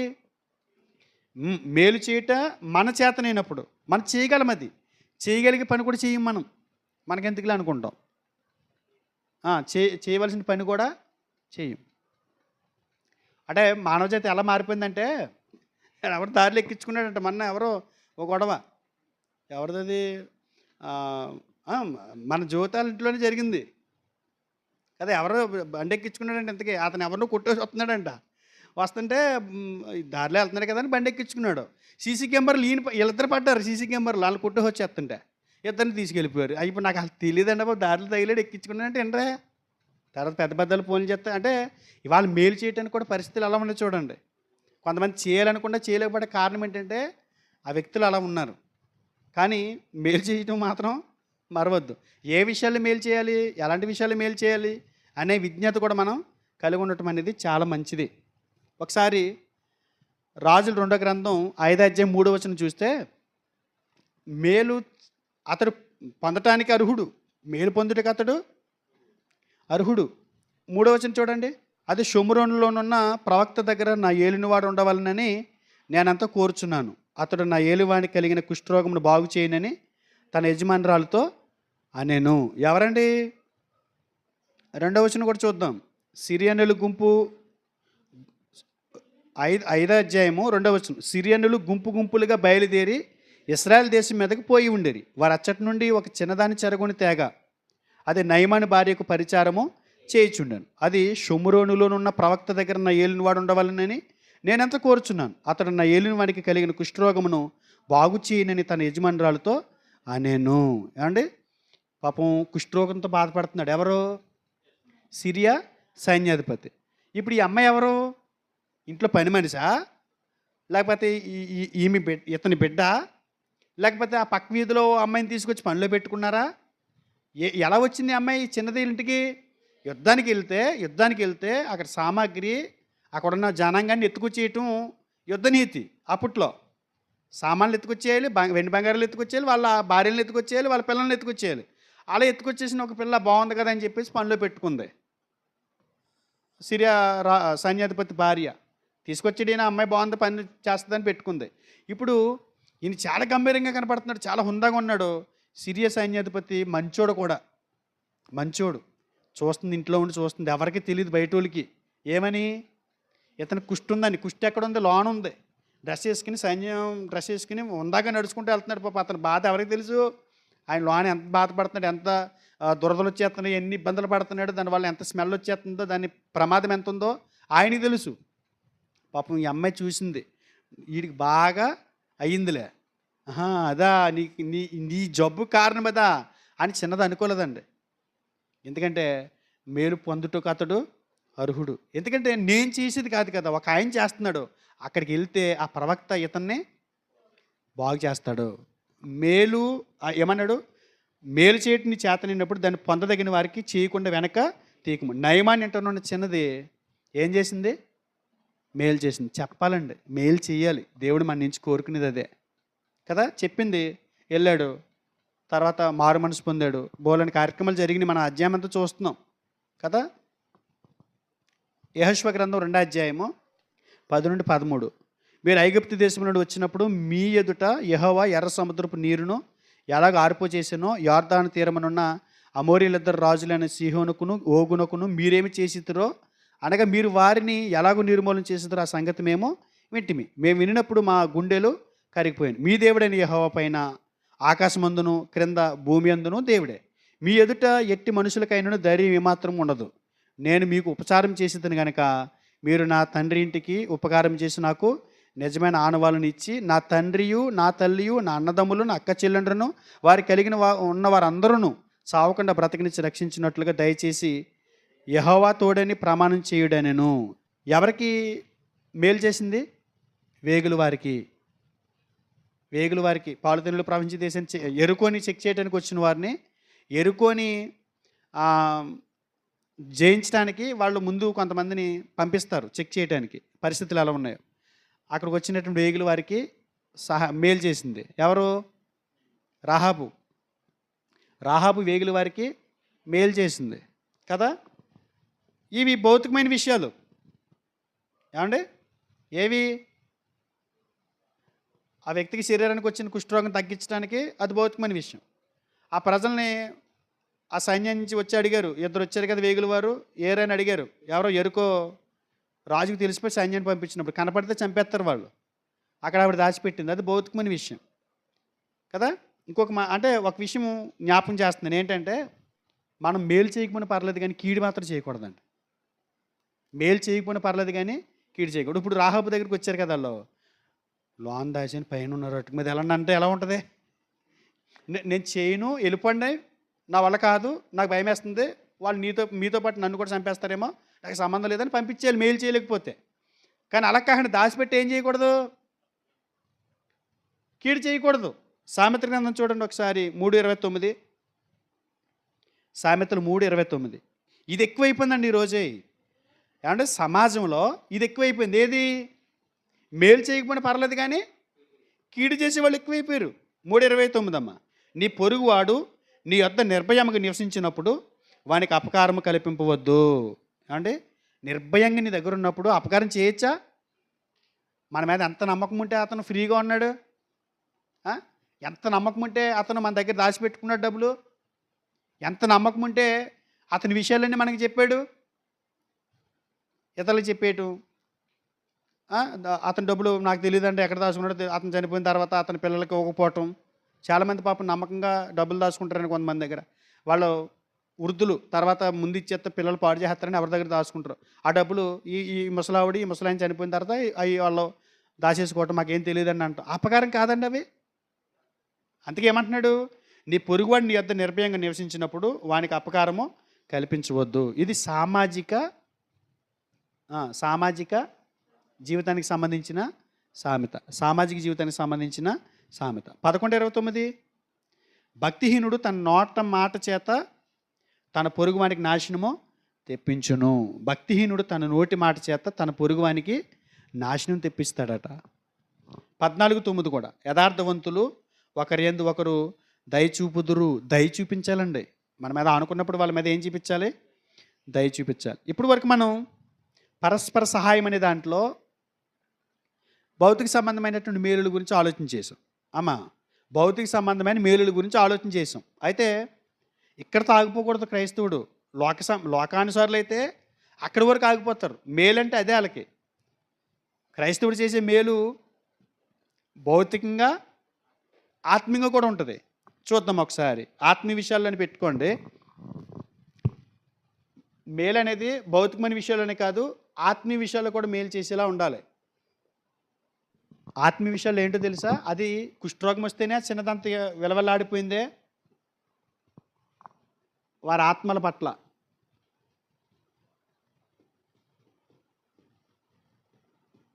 వారి ఆత్మల పట్ల బాధ్యత లేదనుకుంటే వారి ఆత్మల పట్ల దయ కలిగి ఉండాలని పెట్టుకోండి. దయ అంటే బాగుంటుందేమో.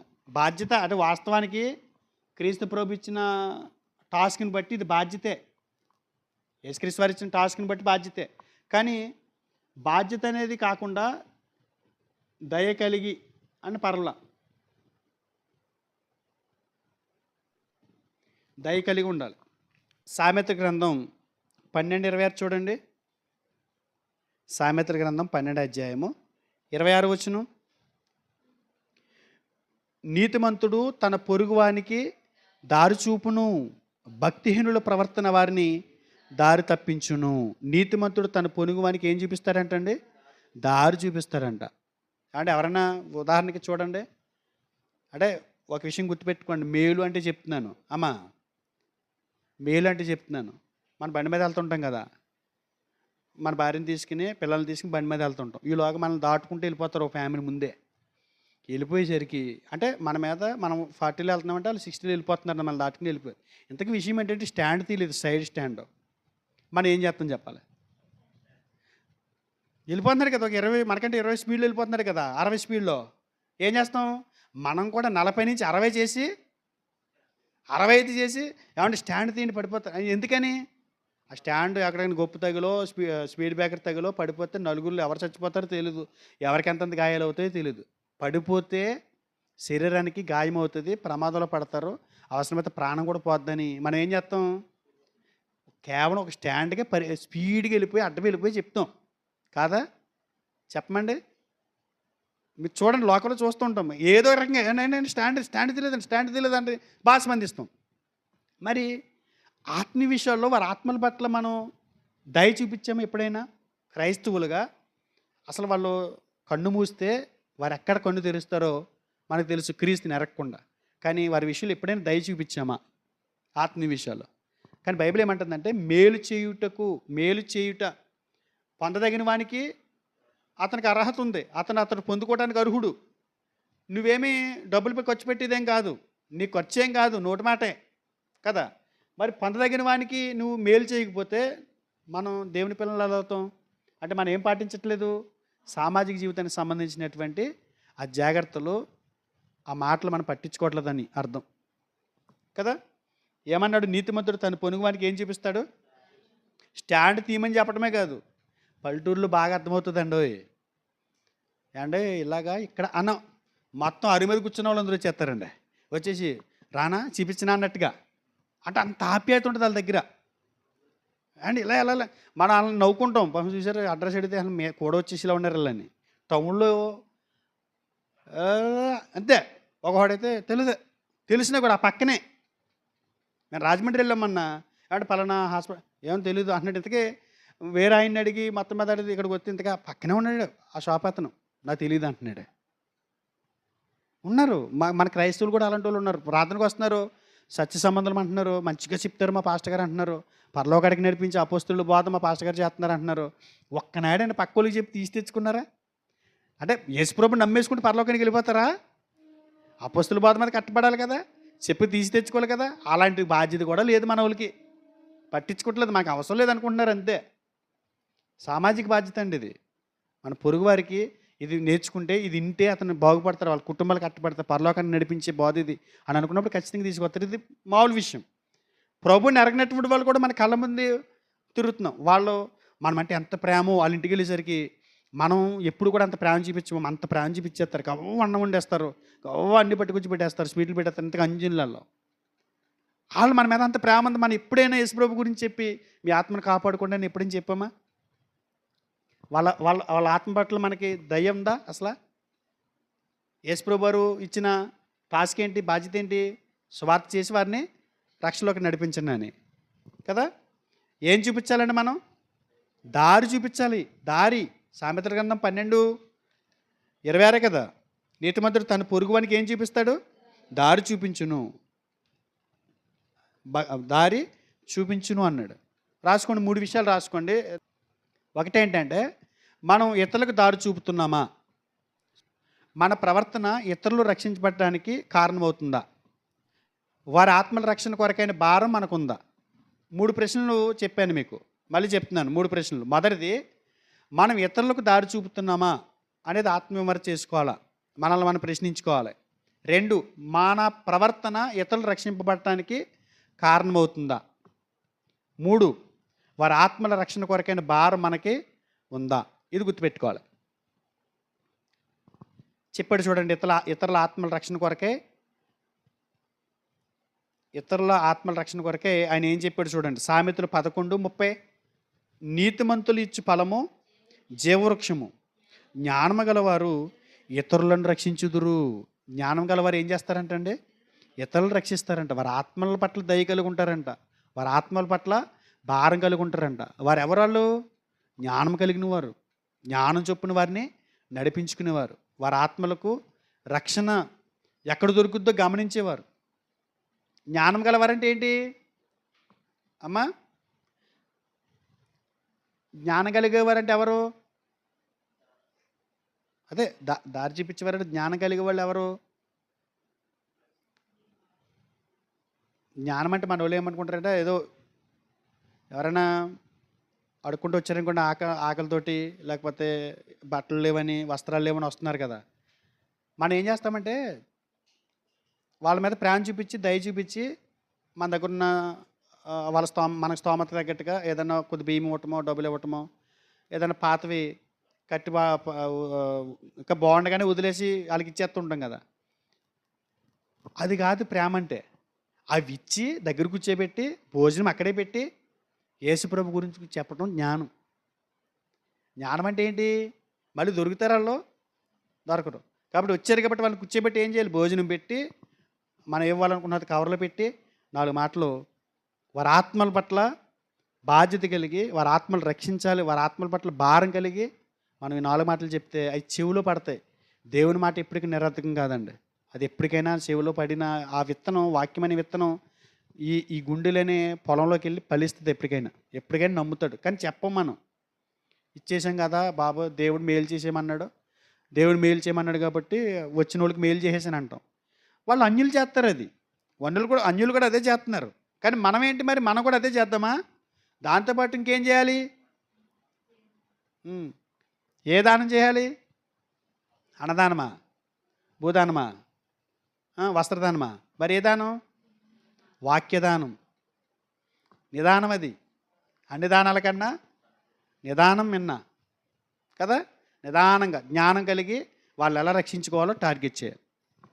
సామెతలు 24:11, సామెతలు 24:11, చావునకై పట్టబడిన వారిని నీవు తప్పించుము, నాశనమందు పడుటకు జోగుచున్న వారిని రక్షింపవా. ఏంటి? రక్షింపవా. ఏమంటున్నాడండి? నాశనమునకై పట్టబడిన వారిని నీవు తప్పించుము, నాశనమందు పడుటకు జోగుచున్న వారిని రక్షింపవా. దేవుడు ప్రశ్నిస్తున్నాడు. అంటే ఎంత భయంకరమైనటువంటి పరిస్థితి అండి ఇది అమ్మా. చావునకే పట్టబడిన వారిని నీవు తప్పించు, నరకానికి వెళ్ళిపోవటానికి జోగుచున్నారు వాళ్ళు. వాళ్ళకి అర్థం కావట్లా. కన్ను మూస్తే జోగుతామంటే ఏంటి? బండి మీద వెళ్తున్నప్పుడు పిల్లలు జోగుతుంటారు కదా. జోగుతా అంటే ఏం చేద్దాం? బాబు పిల్ల పడుకుంటుందమ్మా అని చెప్తాం. ఏమంటే ఆవిడ పడుకుంటుపోతుందండి వెనకాల మీ ఆవిడ గారు అని చెబుతాం. చాలామంది మేము ఎలా వెళ్తున్నాం, మా కిరణ్ నేను వెళ్తున్నాం, భీమవరం వెళ్తున్నాం, తన భార్య పడిపోయింది, ఇక్కడ బెజ్జం పడిపోయి బ్లడ్ కారిపోతుంది, జనం పోగిపోయి ఉన్నారు, ఇంతకీ పోగడిపోయి ఉన్నారు అక్కడ. ఏంటని చెప్పి స్లో చేస్తే పడుకుండిపోయి పడిపోయిందంట. ఇంతకని అంటే బండి మీద వెళ్ళి కూడా పడుకోరు, జోగుతామంటే ఏంటి? ఇళ్ళు ఊగుతారనమాట. మన కళ్ళ ముందు యేసుప్రభుని నమ్మని వాళ్ళు అలాగే ఉన్నారు. ఇప్పుడు మనం అనుకుంటున్న బాగున్నారు అనుకున్న వాళ్ళు జోగుతున్నారు. ఎక్కడ పడతారు? పడితే నరకానికి పడిపోతారు. వారిని నువ్వు రక్షింపవా అంటున్నాడు. ఆ బాధ్యత మనకు లేదా? మేలు చేయటం అంటే ఏంటి?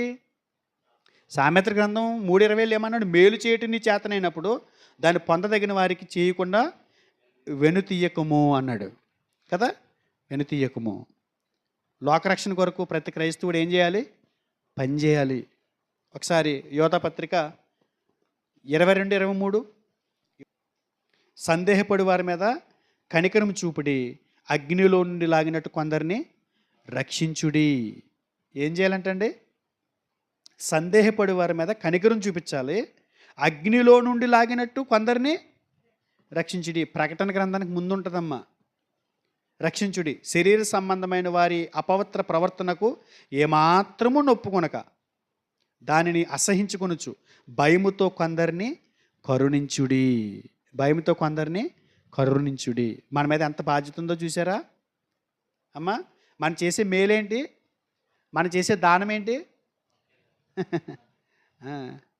మనం ఉచితంగా ఇచ్చాడు దేవుడు మనకు వాక్యం, రక్షణ. ఆ రక్షణ మనం ఏం చేయాలి?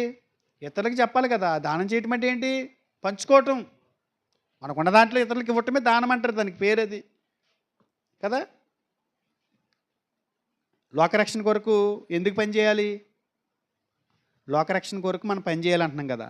ఎందుకు పని చేయాలి? కొంచెం చూద్దాం ఎందుకు పని చేయాలో. అంటే ఎందుకు అని మనం ప్రశ్నించి ఇందాక బాధ్యత అన్నాను కదా. ఆత్మల పట్ల దయ కంటే ఇది ఎక్కువ మనం దృష్టిని పెట్టాలి. ఇది దయ అనేది మొదటి స్టెప్, కానీ ఆఖరి ఫైనల్ స్టేజ్ ఇది. ఏది? నువ్వు దయ లేకపోయినా నేను లెక్క అడుగుతాను నిన్ను. బాధ్యత. టాస్క్ ఇచ్చాడు ఆయన. ఏ టాస్క్ అది? సర్వలోకానికి వెళ్ళి సర్వ సృష్టికి స్వార్థను ప్రకటించండి. నమ్మి బాప్తిసం పొందినవాడు రక్షింపబడతాడు. మనం చెప్పకుండా ఎలా రక్షించబడిపోతాడు? ప్రకటించేవారు లేకుండా వాళ్ళు ఎలా మారు మనసు పొంది రక్షణ పొందుతారు కదా. మన బాధ్యతే కదా అది. సరే, ఇప్పుడు ఇంతకీ లోకరక్షణ కొరకు ఎందుకు పనిచేయాలి మనం అనే దాని మీద చూద్దాం. రాసుకోండి. లోకరక్షణ కొరకు ఎందుకు పనిచేయాలి? లోకరక్షణ కొరకు ఎందుకు పనిచేయాలి? ఇందులో 6 పాయింట్లు ఉంటాయమ్మా. ఇందాక బాణం గుర్తు చేసుకున్నారు కదా. ఒకసారి పైన రాద్దాంలే.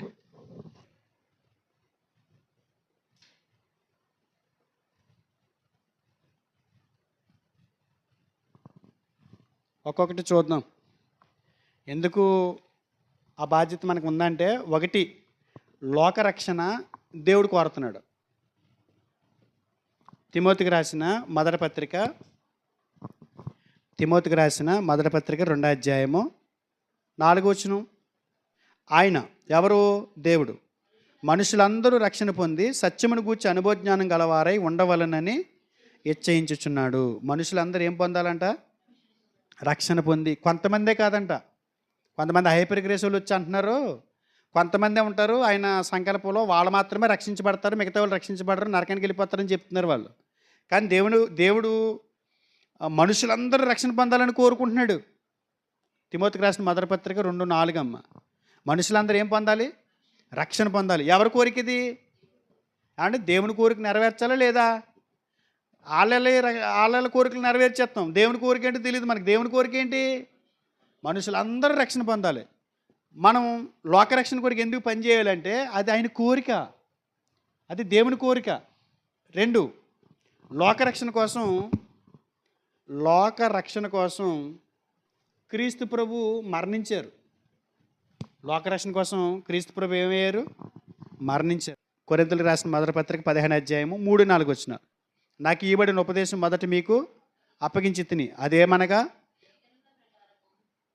అదేమనగా లేఖనముల ప్రకారము క్రీస్తు మన పాపముల నిమిత్తము మృతి పొందాను, సమాధి చేయబడెను, లేఖనముల ప్రకారం 3వ దినమున లేపబడెను. ఎవరి కోసమండి ఇది? లోకరక్షణ కొరకు యేసుక్రీస్తు వారు ప్రాణం పెట్టారు, చనిపోయి సమాధి చేయబడి 3వ దినాన్ని తిరిగి లేచారు. సేమ్ ఇలాగే మీరు ప్రతి పాయింట్ ఇలా పెట్టుకోవచ్చు. లోకరక్షణ కోసం అని ప్రతి పాయింట్కి ఇలా పెట్టుకోండి. ఇక్కడి నుంచి లోకరక్షణ కోసం పరిశుద్ధాత్ముడు పనిచేశారు. లోకరక్షణ కోసం పరిశుద్ధాత్ముడు పనిచేశాడని రాసుకోండి. పరిశుద్ధాత్ముడు పనిచేశారు. యోహాను సువార్త 16:8. ఆయన వచ్చి, ఎవరైనా? పరిశుద్ధాత్ముడు. ఆయన వచ్చి పాపమును గూర్చి, నీతిని గూర్చి, తీర్పును గూర్చి లోకమును ఒప్పుకొనజేయును. లోకమును ఒప్పుకొనజేయును అంటే లోకరక్షణ కోసం యేసుక్రీస్తు వారు ప్రాణం పెడితే, ఆ ప్రాణం పెట్టింది లోకరక్షణ కొరకైతే, ఆ కోరిక దేవుడిదైతే, ఆ రక్షణ కొరకే ప్రేరేపించబడి ముందుకు రావడానికి ప్రేరేపించేది, పురుగొలిపేది పరిశుద్ధాత్ముడు. తర్వాత లోకరక్షణ కొరకు లోకరక్షణ కొరకు అపొస్తలులు పనిచేశారు. మార్కు సువార్త 16:15 మరియు మీరు సర్వలోకమునికి వెళ్ళి సర్వ సృష్టికి సువార్తను ప్రకటించుడి. నమ్మి బాప్తిసం పొందినవాడు రక్షింపబడును, నమ్మని వానికి శిక్ష విధింపబడును. కొలస్సీ పత్రిక 1:23 పునాది మీద కట్టబడిన వారే స్థిరముగా ఉండి మీరు విన్నట్టు ఆకాశం క్రింద ఉన్న సమస్త సృష్టికి ప్రకటింపబడినట్టు ఈ సువార్త వలన కలుగు నిరీక్షణ నుండి తొలగిపోక విశ్వాసమందు నిలిచి ఉండి నెడల ఇది మీకు కలుగును. పౌలను నేను ఆ సువార్తకు పరిచారకుడనైతిని. అపొస్తలులు కష్టపడ్డారండి. ఎందుకని? లోకరక్షణ కొరకు. పరిశుద్ధాత్ముడు పనిచేశారా? ఎందుకని? లోకరక్షణ కొరకు. యేసుక్రీస్తు వారు ప్రాణం పెట్టారా? ఎందుకని? లోకరక్షణ కొరకు. అంటే దేవుని కోరిక. మొదటి శతాబ్దపు క్రైస్తవులు పనిచేశారు. అపొస్తలుల కార్యములు 8:4 కాబట్టి చెదిరిపోయిన వారు సువార్త వాక్యమును ప్రకటించుచు సంచారము చేసిరి. చెదిరిపోయిన వారు ఏం చేశారండి? సువార్త వాక్యమును ప్రకటించుచు సంచారం చేసిరి. మొదటి శతాబ్దపు క్రైస్తవులు ఏం చేశారమ్మా? సువార్త పని. చెదిరిపోయిన వాళ్ళు ఎవరైనా చేస్తారా? ఎవరికాళ్ళు దాక్కుంటారు భయపడి. కానీ వీళ్ళు ఏం చేశారు? సువార్త చేశారు. ఆఖరిది మన బాధ్యత అని పెట్టుకోండి. యోధాపత్రిక 22-23 వచనాలు రాసేసుకోండి. ఇందాక ఇదే కదా చెప్పాం. యోధాపత్రిక 1వ అధ్యాయము 22-23 ఏం చూశారు? లోకరక్షణ కొరకు మనం ఎందుకు పని చేయాలన్నది. లోకరక్షణ కొరకు ప్రతి క్రైస్తవుడు పనిచేయాలా? పనిచేయాలి. ఈరోజు ఏ సామెతలు నేర్చుకున్నామనంటే సామాజిక జీవితానికి వచ్చినటువంటి సామెతలు నేర్చుకున్నాం. సామాజిక జీవితానికి సంబంధించి మనం సంఘజీవులం కాబట్టి ఇతర వ్యక్తులతో మనకి ఎంత అవసరం ఉందో మన అవసరం కూడా వాళ్ళకి అంతే ఉంది. అందులో ఎన్ని విషయాలు చూసాం? 3 విషయాలు. పరస్పర సంబంధం, 2 పరస్పర సమాధానం, 3 పరస్పర సహాయం. ఆ సహాయం ఎలాంటిది? భౌతిక సంబంధమైనది అయి ఉండాలి, ఆత్మ సంబంధమైనది అయి ఉండాలి. 3 విషయాలు కదా. ఇందులో ఇంకా ఉన్నాయి, చాలా విషయాలు ఉన్నాయి. దేవుని చిత్తమైతే మరొక వారం కంటిన్యూ చేద్దాం. మరి దూరం వెళ్ళాలి కదా, యేసురాజు గురించి వదిలేస్తున్నా. ఎన్ని విషయాలు చూసామో సామాజిక జీవితానికి సంబంధించి? 3 విషయాలు. అర్థమైందమ్మా? ఇంత అద్భుతంగా సామెతల గ్రంథం ఉంటే అది మామూలుగా చదువుకుంటాం. ఏదో పొద్దున్నేని గోడ మీద సూక్తులు చదువుకున్నట్టు, లేకపోతే చూడండి రోజును పేపర్లోని వార్త పేపర్లోనండి చిన్నది ఒక సూక్తేసి కూడా అది ఖచ్చితంగా పేపర్ రావట్లేదని నేను అది చూసుకోండి. ఇదివరకు ప్రభుని నమ్ముకోక మునుపు అది ఏదో పెద్ద ఏదో ఇది అనుకున్నట్టు. అలా సామెతలు చదువుతాం. పొద్దున్న లేచి 3 సామెతలు చదువుకోవాలరా, 3 అధ్యాయాల, ఒక అధ్యాయం. ఏం తెలిసి నీకు సామెతల గ్రంథం చదివితే ఎంత లోతుగా ఎన్ని భావాలతో ఆ గ్రంథం ఉందో చూడండి. మామూలుగా చదివితే అర్థం కాదు. అందుగురించే నేర్పు అనేది అవసరం. చాలామంది ప్రసంగాలు చేసేయడానికి యూట్యూబ్లో 4 ముక్కలు చూసేసి చెప్పేయడానికి ఇష్టపడతారు తప్ప నేర్చుకోవడానికి ఎవరు ముందుకి రారు. ఇచ్చేస్తే మాత్రం దంచేస్తాడు టపటపమంటాను. నేర్చుకోవడానికి మాత్రం సమయం ఇవ్వలేడు. ప్రసంగాలు చేసేవాళ్ళు అంటే విషయాలు నేర్చుకోకుండా ఏం చెప్తారు? ఏం కావాలి? నేర్పు లేని 3 వితర్కములు జగడాలు పుట్టిస్తాయంట. అంటే ఏం కావాలి? నేర్పు కావాలి. నేర్పు లేనప్పుడు అన్నిటిని ప్రశ్నిస్తాం, గొడవలు పెట్టుకుంటాం, అదంటాం ఇదంటాం. వాక్యం నేర్చుకోవాలి ముందు. వాక్యం నేర్చుకుంటే ఇప్పుడు బాగుంటారు. ఏదైనా ప్రసంగం చేయాలంటే ఇప్పుడు నేను ప్రసంగం చేస్తాను వచ్చారనుకోండి ఎవరన్నా నా దగ్గరికి, సిద్ధాంతాలు తెలియకుండా ఎలా ఇవ్వని చెప్పండి. నాది ఒక డాక్టరీను, నేను ఒక సిద్ధాంతం మీద నేను నమ్మకంగా ముందుకెళ్తున్నాను. నీకు ఏం నేర్చుకోవు, నేనేం చెప్తున్నా నీకు అర్థం కాదు. ఏదో యూట్యూబ్లో చూసేసి ఎవరిదో చెప్పేసి లేకపోతే నువ్వేదో తయారు చేసుకుని చెప్పేసావు అనుకో, మరి ఇప్పుడు డాక్టరీన్ రాంగ్ అయిపోద్ది కదా. ఇప్పుడు నేను నా నా నా సిద్ధాంతం ఒకటి ఉంటుంది, నేను నేను నేర్చుకునే సిద్ధాంతం ఒకటి ఉంటుంది, అతను చెప్పేది ఒకటి మనకు కనపడుతుంది. కాబట్టి ఇప్పుడు ఏమవుతుంది, విరుద్ధం అయిపోద్ది. కాబట్టి నా దగ్గర మీరు వాక్యంలో వాడబడాలన్నా ఖచ్చితంగా నా దగ్గర నేర్చుకుంటేనే మీరు వాడబడగలరు, లేకపోతే అది కరెక్ట్ కాదు. కరెక్ట్ కాదు కూడా అడగటం వాక్యం కావాలని. నా దగ్గర నేర్చుకుని ఇప్పుడు ఒక విశ్వాస క్రమం అనేది ఉంటుంది కదా సంఘానికి, ఆ విశ్వాస క్రమం కూడా నేర్చుకోలేకపోతున్నావు అంటే నువ్వేం చెప్తావు, వ్యతిరేకంగా చెప్తే ఇచ్చిన తర్వాత. కాబట్టి ఆ విషయాల్లో కొంచెం జాగ్రత్తగా కలిగి ఉండండి, మానకుండా రావడానికి ప్రయత్నం చేయండి. మనం నేర్చుకున్నంతకాలం మనం ఆరోగ్యంగా ఉండటం మనకేం కాదంతే, భయము లేదు ఏమీ లేదు అంతే. ఎందుకంటే ఇది నేర్చుకోవాలి కాబట్టి అది నేర్చుకోవడం కోసమని మనల్ని ఉంచుతాడు. ఈడెందుకు ఏమి నేర్చుకోడు, ఎందుకు వీడు ప్రార్థనకు రావడానికి తీసేస్తాడు, ఎందుకు టైం ఉండదు, ఎందుకు వేస్ట్ అని. అర్థమవుతుందా? సరే, ప్రార్థన చేసుకుందాం.